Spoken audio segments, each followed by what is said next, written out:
Good morning, everyone. I welcome you on the basic concept of power system engineering.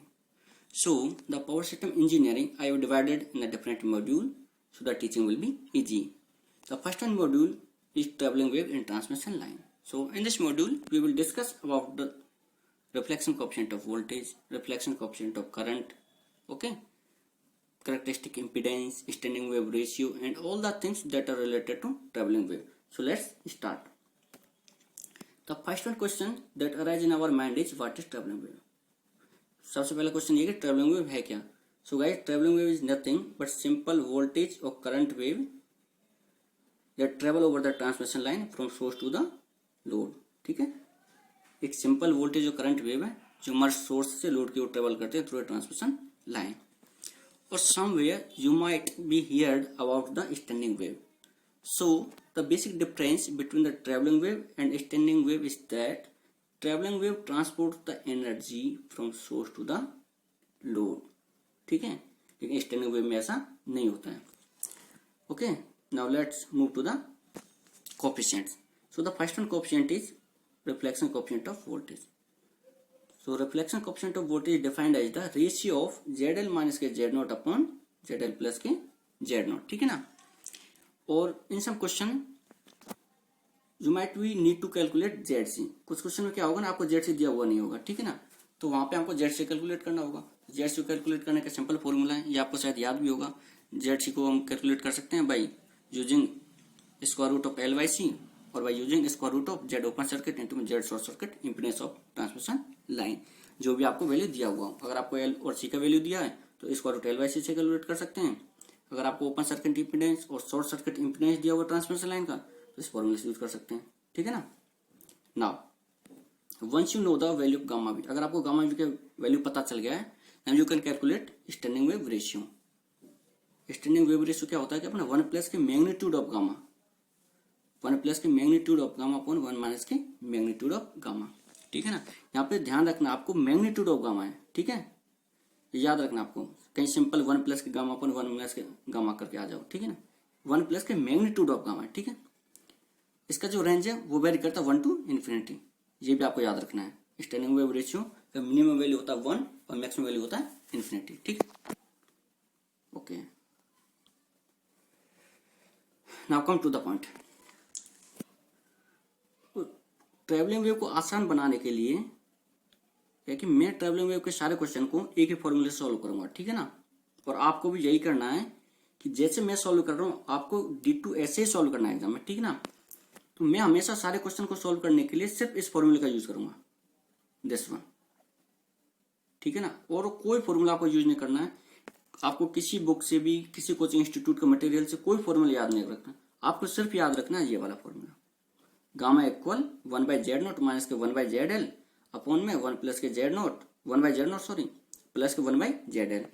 और इसको simplify करके हम लिख सकते हैं जेड एल माइनस के Z not upon Z L plus के जेड नॉट. ये फॉर्मूला तो लोगों को याद भी रहता है, आपको भी याद होगा. ठीक है ना, इसको मैंने सिंप्लीफाई करके इस फॉर्मेट में लिख दिया है सिंपल कैलकुलेशन के लिए. ठीक है ना, चलिए अब आपको क्या करना है कि एक बार आपको अगर गामा का वैल्यू पता चल गया, गामा वी आपको पता चल गया, तो बाकी आप सिंपली कैलकुलेट कर सकते हो. जैसे आपको अगर पूछा जाए gamma I means reflection coefficient of current, तो सिंपल क्या होगा वो माइनस ऑफ गामा वी. अगर आपको पूछा जाए ट्रांसमिशन कोएफिशिएंट ऑफ वोल्टेज तो क्या होगा 1 प्लस के गामा वी. यदि आपको पूछा जाए ट्रांसमिशन कोएफिशिएंट ऑफ करंट क्या होगा 1 प्लस के गामा आई, और गामा आई क्या होता है माइनस के गामा वी, तो 1 माइनस के गामा वी. सो इसलिए अगर आपको पता चल गया गामा वी का वैल्यू क्या है तो आप सिंपली गामा आई भी कैलकुलेट कर सकते हो, टी वी भी कैलकुलेट कर सकते हो, टी आई भी कैलकुलेट कर सकते हो. ठीक है, अब ये तो आपको पता चल गया कि गामा से आप सारे कोएफिशिएंट कैलकुलेट कर सकते हो सिर्फ एक गामा वी कैलकुलेट करने से. ठीक है ना, लेकिन गामा वी को कैसे कैलकुलेट किया जाएगा, तो गामा वी क्या है कि डिपेंड करता है लोड पे.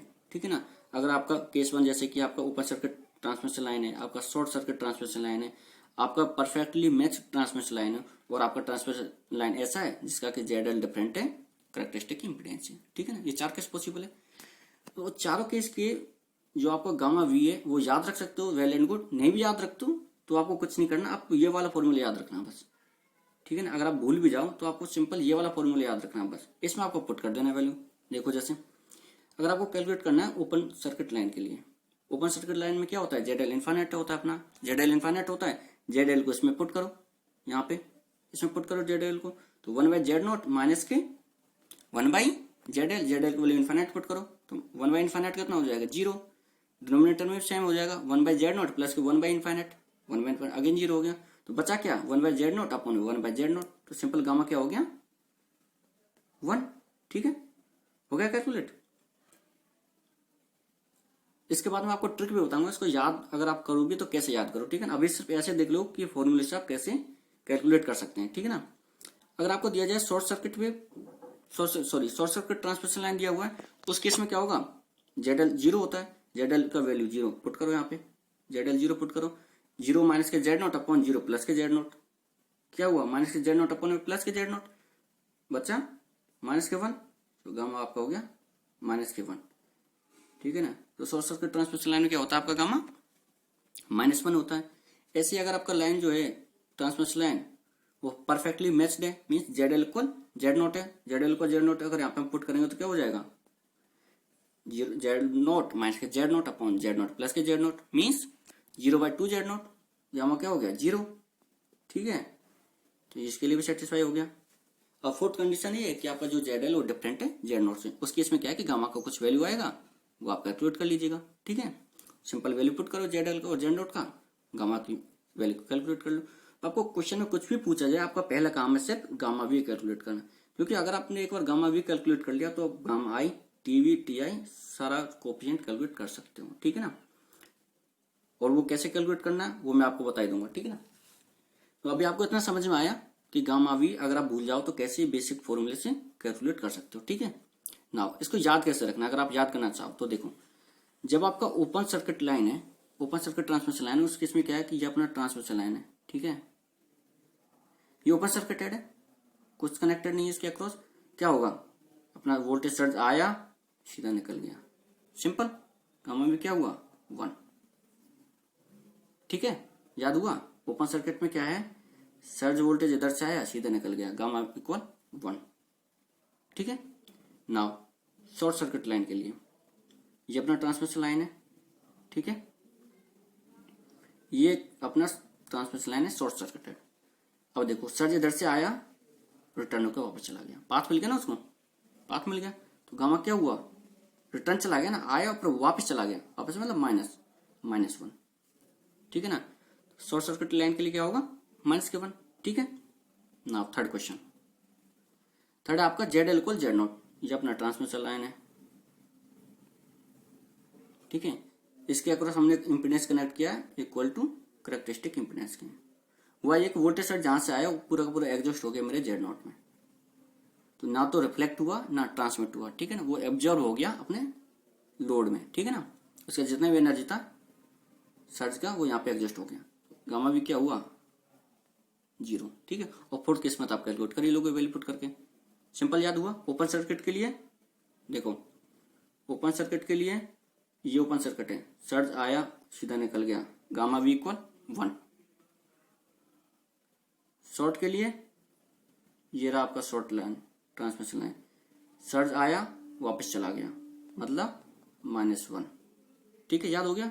थर्ड वन इक्वल इंपीडेंस है, Z0 यहाँ भी Z0 है, सर्ज जहां से आया इसमें एग्जॉस्ट हो गया, लोड है ना इसमें एग्जॉस्ट हो गया, तो गामा इक्वल 0, यहाँ वापस गया ना ट्रांसमिट हुआ, ठीक है ना, तो गामा हो गया 0। और फोर्थ केस में कैलकुलेट कर लें, तो आपको याद हो गया।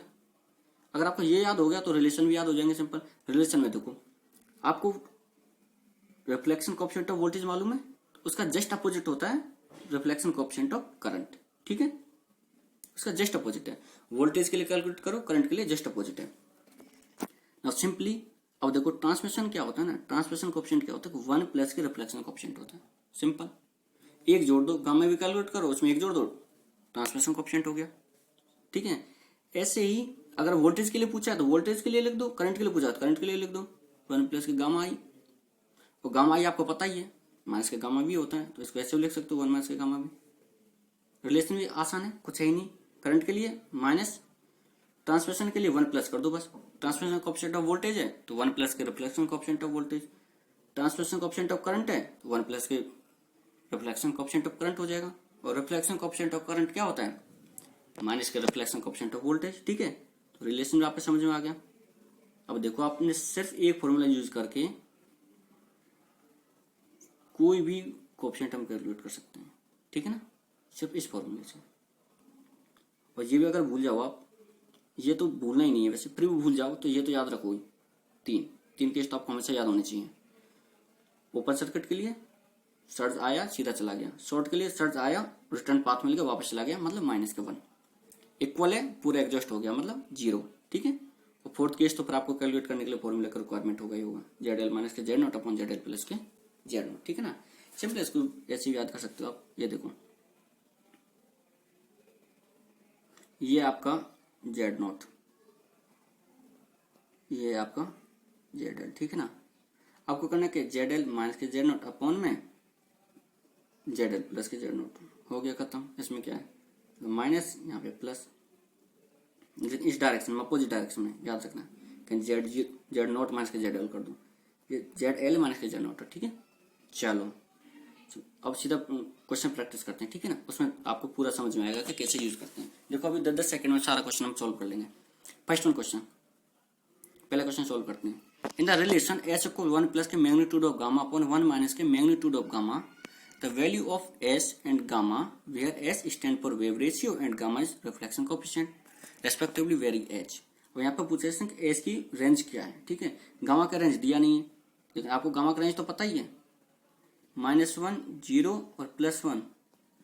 -1 किस केस में होता है, -1 आपका होता है किस केस में, शॉर्ट सर्किट के केस में। 0 कब होता है, परफेक्टली मैच्ड लाइन के लिए, और 1 कब होता है, ओपन सर्किट के लिए, ठीक है। तीनों केस पता है ना आपको। तो इसका गामा का वैल्यू -1 होता है, 0 होता है, +1। तो इस रेंज गामा तो रेंज करेगा -1 से +1 के लिए। गामा का रेंज आपको पता चल गया, तो आंसर तो ऐसे भी आपको पता चल गया, लेकिन फिर भी एस का वैल्यू कैलकुलेट कर लो। एस का वैल्यू कैसे कैलकुलेट करोगे, दिया हुआ फॉर्मूला यहाँ पे पुट करो, सिंपल। गामा का वैल्यू 1 पुट करोगे, जब आप 1 या -1 पुट करोगे तो एस का वैल्यू कितना हो जाएगा, 1 प्लस के 1 2/1 माइनस के 1 0, इन्फाइनाइट। एस का वैल्यू मैक्सिमम हो गया इन्फाइनाइट, और एस का मिनिमम वैल्यू कितना होगा, एस गामा वैल्यू मिनिमम क्या है, 0 पुट करो गामा, तो गामा 0 पुट करोगे तो 1 प्लस के 0 अपॉन 1 माइनस के 0, 1/1 कितना हो गया 1। तो एस का मिनिमम वैल्यू है 1। So S varies from 1 to infinity. Answer आपका हो गया बी, ठीक है। बी आंसर है 1 टू इन्फिनिट, ठीक है। Okay, next question.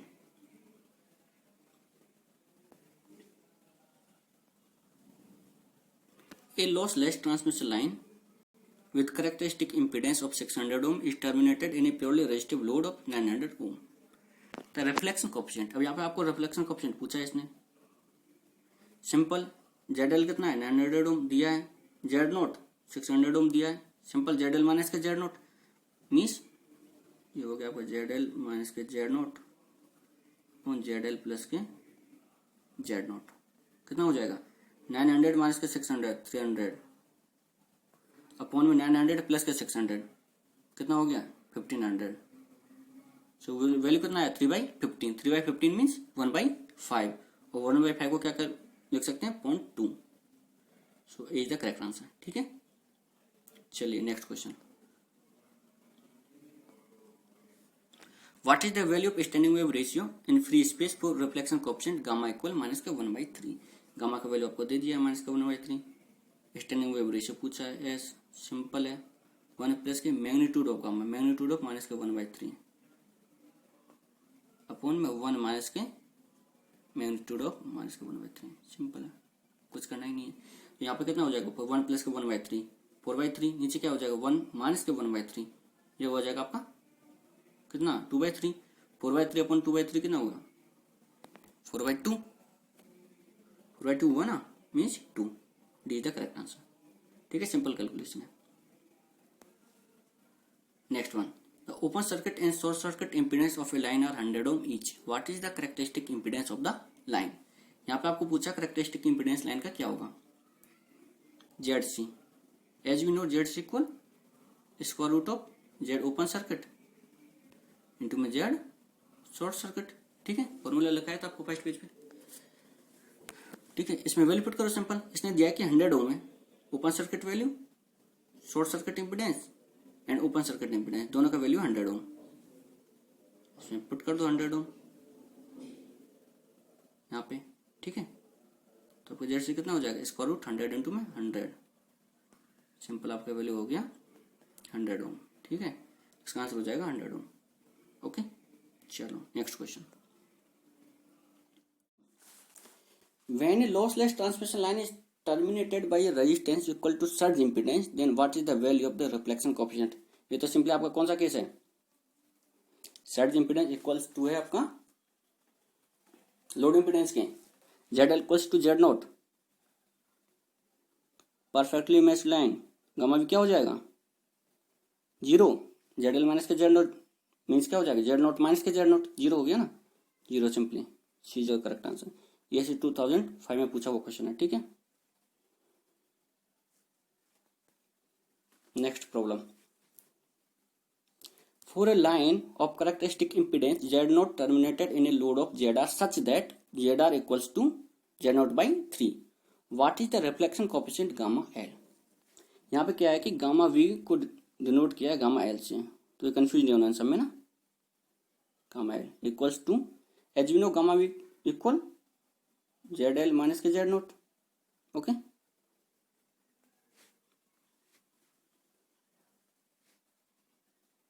Z L minus के Z naught by Z L plus के Z note,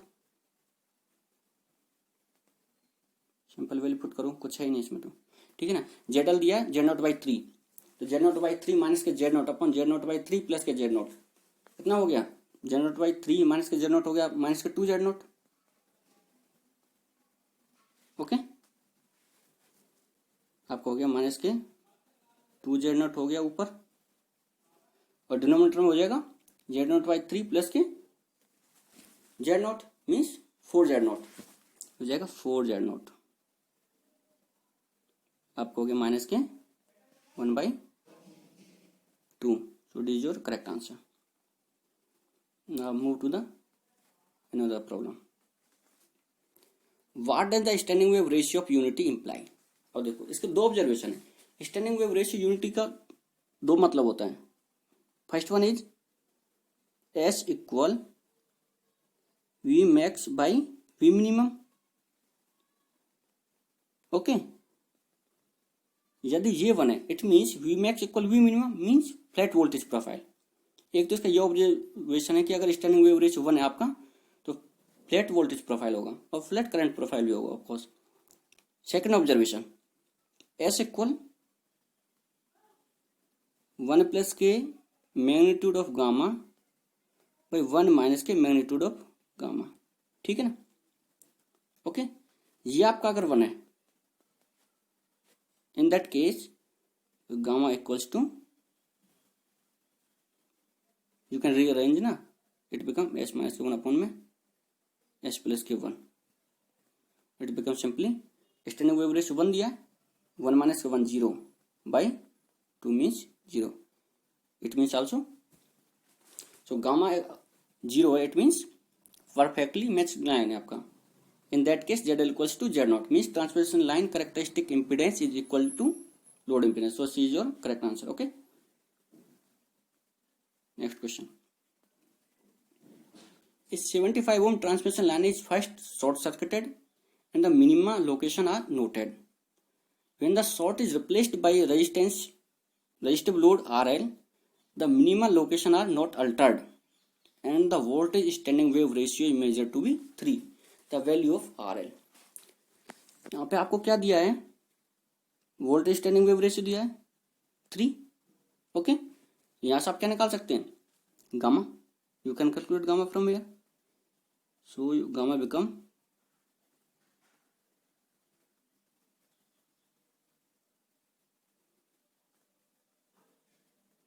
gamma equal S minus के 1 upon S plus 1, so it become 3 minus के 1 2 बाई 3 प्लस के 1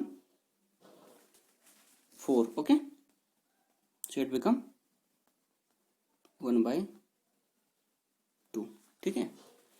now your gamma equals to 1/2 and is asking about the ZL, so you can calculate ZL by the relation ZL equals to Z not into में 1 plus के gamma अपन में 1 minus के gamma, ठीक है। यहाँ पे आप गामा का वैल्यू पुट करना आपको 1/2, okay. So put gamma equals to 1/2, it become 3/3 हो गया, सिंपली इंटू में 3 हो गया, तो जेड नॉट इंटू में 3, सो 75 इंटू में 3, it become 225, so C is your correct answer, okay. समझ में आया? गामा का वैल्यू 1/2 पुट करना आपको, 1 प्लस के 1/2 अपॉन में 1 माइनस के 1/2, सो न्यूमिनेटर में आपका आ जाएगा 1 प्लस के 1/2 मीन्स 3/2, डिनोमिनेटर में आ जाएगा आपका 1 माइनस के 1/2 मीन्स 1/2, सो दोनों का डिनोमिनेटर 2 कट जाएगा, ऊपर आ जाएगा 3, ठीक है। तो जेड नॉट इंटू में 3, जेड नॉट दिया आपका 75, आपका जेड नॉट है, ठीक है। जेड एल आपका हो गया 75 इंटू में 3, that is 225, okay. Next question, a transmission line section shows an input impedance of 36 ohm and 64 ohm respectively when short circuited and open circuited. What is the characteristic impedance of the transmission line? He is asking about ZC. आपको क्या दिया है? 36 ohm input impedance 36 ohm and 64 ohm respectively, कहाँ? Short circuit and open circuit. Open circuit आपका 64 है, short circuit 36 है, simply square root of 36 into में 64, it become 6 into में 8, that is 48, okay. So it is your correct answer. Now next problem, a transmission line of characteristic impedance of 50 ohm is terminated by a load impedance of 15 minus के j20 ohm. What is the normalized load impedance? His normalized load impedance is the new term, okay. So it is nothing but Zn equals, normalized load impedance को Zn से denote कर रहे हैं, it is ZL minus के Z0 defined as ratio of the load impedance to the characteristic impedance. ZL equal 15 minus के J20, ठीक है, okay. अब अपन है Z0 आपका हो गया 50/50, सो 15/50 0.3 माइनस का J20/50 0.4, सो 3 माइनस के J 0.4, C is the correct answer, okay. यहाँ पे न्यू टर्म है, आप इसको याद कर सकते हो ना। नॉर्मलाइज लोड इम्पीडेंस आपका जो होता है वो सिंपली ZL माइनस के ZL/Z0 होता है, ratio of load impedance to the characteristic impedance, okay. Next problem, if the reflection coefficient for voltage be 0.6, the voltage standing wave ratio is, simply gamma भी पूछा आपको, क्या करना आपको, सॉरी एस पूछा आपको ना, standing wave ratio, S equal 1 plus के magnitude of gamma upon 1 minus के magnitude of gamma, as we know, okay. So just put the value 0.6, 1 plus के 0.6 1.6, 1 माइनस के 0.6 0.4, इट बिकम 4, ठीक है। Next question, so 4 is your correct answer, okay. Next question, if the load impedance is 100 ohm and input impedance is 25 ohm, then the characteristic impedance of the transmission line. So the characteristic impedance of the transmission line is, as you know, Z is equal square root of Z open circuit into में Z short circuit. Here Z open circuit is nothing but the input impedance, okay, and the Z short circuit is the load impedance. So it is nothing but just square root of 25 into में 100, okay. That's equal square root of 25 into में, and it become 5 into में 10, that is 50 ohm, ठीक है, okay. Next problem, a signal of 10 volt is applied to a 50 ohm coaxial transmission line terminated in a 100 ohm load. The voltage reflection coefficient, again same, gamma v equal nothing but ZL minus के Z0, 100 minus के 50 by 100 plus 50, 50 by 150, 5 by 15 means 1/3 is the correct answer. Okay, simple question. If the maximum and minimum voltage on a transmission line are 4 volt and 2 volt respectively for a typical load, then voltage standing wave ratio is, here is asking about the S. So S is nothing but the V max. अभी last question discuss किया था, flat voltage profile I V minimum, so it is 4/2, simply 2 is the correct answer. Standing wave ratio it is nothing but ratio of V max upon में V minimum. ठीक है ना. Okay, next question. A signal of 10 volt is applied to a 50 ohm coaxial transmission line terminated in a 200 ohm. The magnitude of reflected voltage will be. He is asking about the reflected voltage, magnitude of reflected voltage, ना कि reflected voltage coefficient. ठीक है ना. Take care about it. यहाँ पे इसने okay, as we know gamma V equal V reflected upon में V incident equal Z L minus के Z naught upon Z L plus के जेड नोट. तो सिंपली 200 ओम माइनस के 50 upon 200 plus के 50. So it become 150 by 250, 15 by 25. V equal V reflected, V incident equals to 15 by 250. 150 by 250 means 15 by 25. It become 0.6. Therefore VR equals to, VR कितना हो जाएगा आपका, तो मैं V input कर दूं यहाँ पे 10, इसको यहाँ पे ले जाऊं. ठीक है. It become V R equals to 6 volt. ठीक है, is the correct answer. Now come to the next question.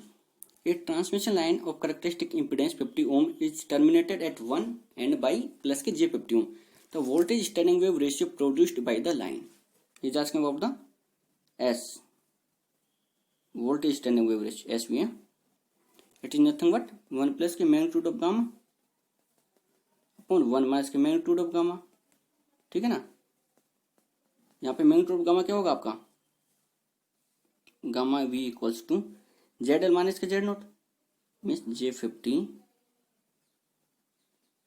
We need magnitude of gamma ना, J50 माइनस के 50 अपॉन में J50 प्लस के 50. ठीक है ना. इसका हमको मैग्नीट्यूड चाहिए. क्वेश्चन देखने में कितना भारी लग रहा होगा ना. मैग्नीट्यूड है ना, सिंपली इसका मैग्नीट्यूड क्या होगा, square root of 50 square plus के 50 स्क्वायर. डिनोमिनेटर का क्या होगा, square root of 50 square plus के 50 स्क्वायर. सेम मैग्नीट्यूड है, न्यूमरेटर डिनोमिनेटर में क्या होगा 1. गामा भी 1 हो गया आपका. सिंपली ऐसे कितना हो जाएगा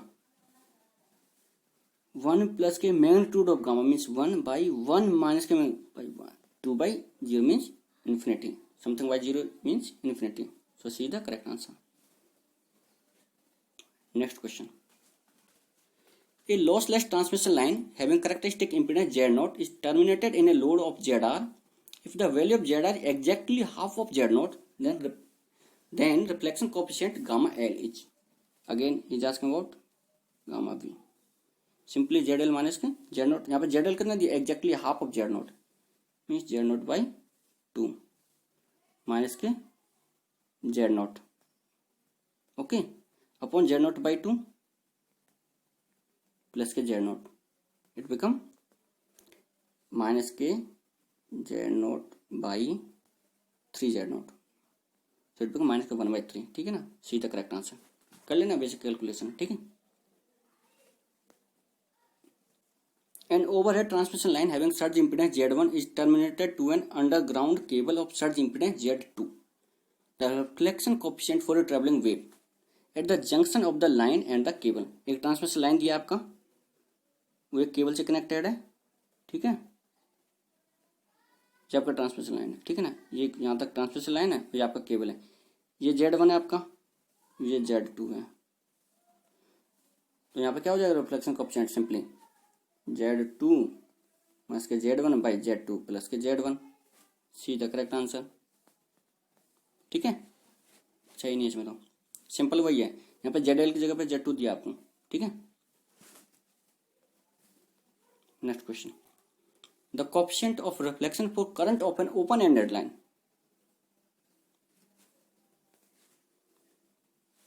यहाँ पे ओपन एंडेड लाइन के लिए करंट का कोएफिशिएंट पूछा है, coefficient of reflection for current. He is asking about gamma I. Gamma is nothing but minus of gamma V, and gamma V for open ended line कितना होगा, इधर से आया सीधा निकल गया 1, so it become -1। ये सेल बाद में +1 दिया हुआ, ठीक है ना, वो रॉन्ग है, टेक केयर अबाउट इट ना, सेल बाद में रॉन्ग दिया हुआ है, इसका करेक्ट आंसर है -1, ठीक है। Next question, if A travelling wave along a loss free overhead line does not result in any reflection after it has reached the far end of the line is। Simple है, ये कह रहा है कि कोई रिफ्लेक्शन हुआ ही नहीं है, कोई रिफ्लेक्शन नहीं हुआ है। इसका मतलब क्या है, मेरी जो लाइन है वो टर्मिनेटेड बाय Z0 है, सेम इम्पीडेंस है वो क्या हुआ, टर्मिनेट हुआ है, इसलिए मेरा गामा भी क्या हुआ है 0, परफेक्टली मैच्ड लाइन है वो। It means terminated to a resistance equal to surge impedance of the line, so C is the correct answer। Next problem, a traveling wave 400/1/50 means crest value is nothing but it is the maximum value in kV, so maximum value in kV 400 kV, and rise time and fall time in microsecond, so 1 microsecond rise time and 50 microsecond fall time, C the correct answer, ठीक है। Next problem, an overhead line with surge impedance of 400 ohm is terminated through resistance R, is surge travelling over the line will not suffer any reflection at the junction if the value of R. Simple है, वही पूछा इसने, reflection नहीं होना चाहिए, means reflection कितना है 0, it means क्या है ZL = Z0, जितना ये है उतना वैल्यू मेरा आर का भी होना चाहिए, mean simply 400 ohm, correct answer. An overhead line with surge impedance of 400 ohm is connected to a transformer by short length of cable of surge impedance 100 ohm. यहाँ पे सर्ज इंपीडेंस दिया 100 ओम, ठीक है ना, केबल का, लाइन का surge impedance दिया 400 ओम, ठीक है। If A rectangular wave of 40 kV travel, ठीक है ना, ये अपना इंसिडेंट वेव 40 kV का, along the line towards the cable, then the voltage of the wave traveling from the junction of the overhead line through the cable towards the transformer would be, is asking about, आपका transmission line है, cable से connected है, ठीक है, after this there is a transformer, ठीक है। इसने यहाँ पे पूछा है, यहाँ पे कितना होगा, इसका मतलब क्या है, he is asking about in this direction ना, that is TV means transmission coefficient of voltage, तो transmission coefficient of voltage nothing but 1 plus के gamma V, so we need to first calculate gamma V, okay.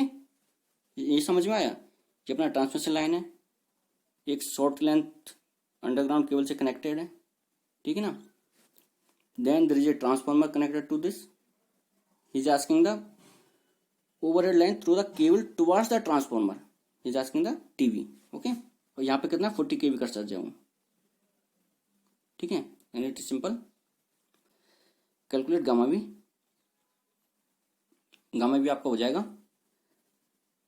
100 ZL minus के Z0 400 Om by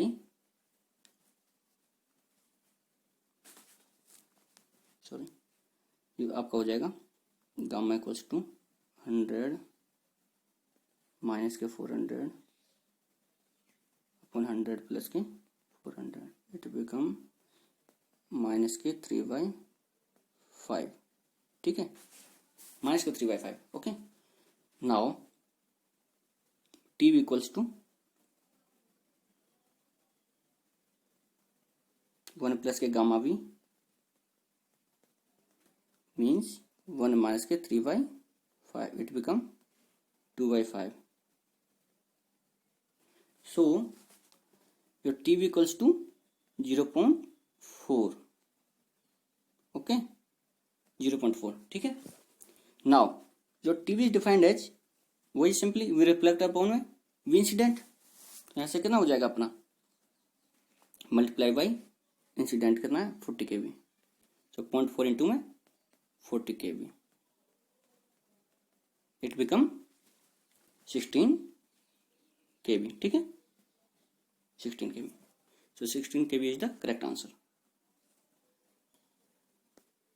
Now another problem, a long overhead transmission line is terminated by its characteristic impedance. Under this operating condition, the ratio of voltage to the current at different point along the line. In this के क्या होगा आपका gamma V zero means क्या है आपका V max और V minimum वो भी जीरो है। इट मीन्स क्या है कि आपका ईच एंड एवरी पॉइंट पे क्या है, सॉरी गामा वी आपका जीरो है ना, इट मीन्स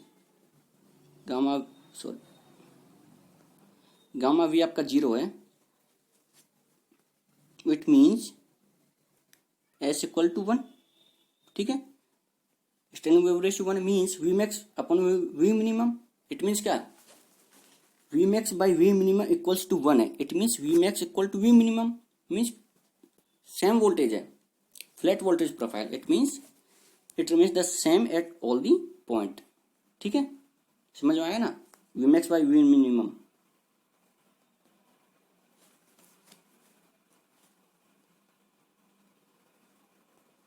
इक्वल्स टू 1, ये क्या है फ्लैट वोल्टेज प्रोफाइल है, remains the same at the all points, ठीक है।